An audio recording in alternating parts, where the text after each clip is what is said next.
आता या सगळ्यावर तुम्हाला काय बोलायचंय? या गुंड मुलींना फेवर करून तुम्हाला काय साध्य करायचंय?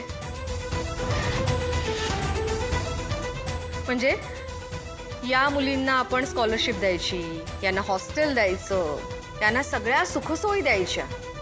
कशासाठी? यासाठी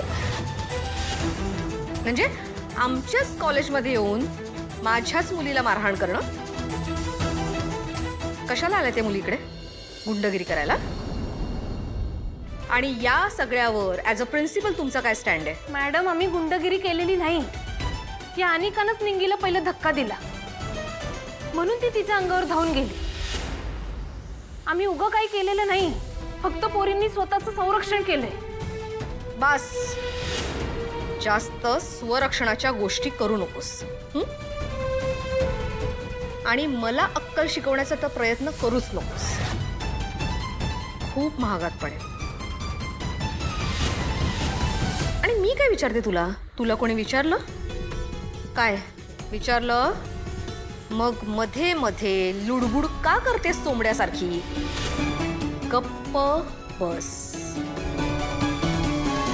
आणि सर, मी काय विचारते, तुम्ही काही ॲक्शन्स घेणार आहात की नाही?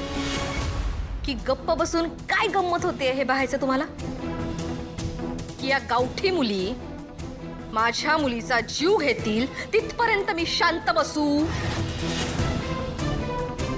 नाही मॅडम, म्हणजे आम्ही असं कसं? बस, राहू द्या.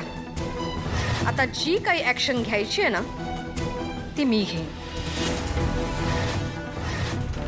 इंटर कॉलेज कॉम्पिटिशन होईपर्यंत या मुलींना कबड्डीचा ग्राउंड वापरता येणार नाही.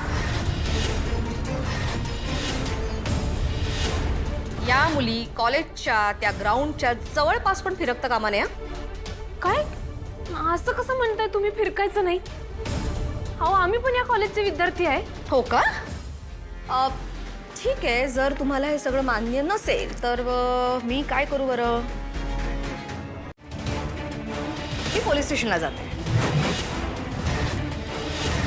तिथे जाऊन या मुलींची कंप्लेंट करते. तिथे गेल्यावर या बरोबर वटणीवर येते. 4-5 रट्टे पडले ना तर ही सगळी हिरोगिरी उतरेल.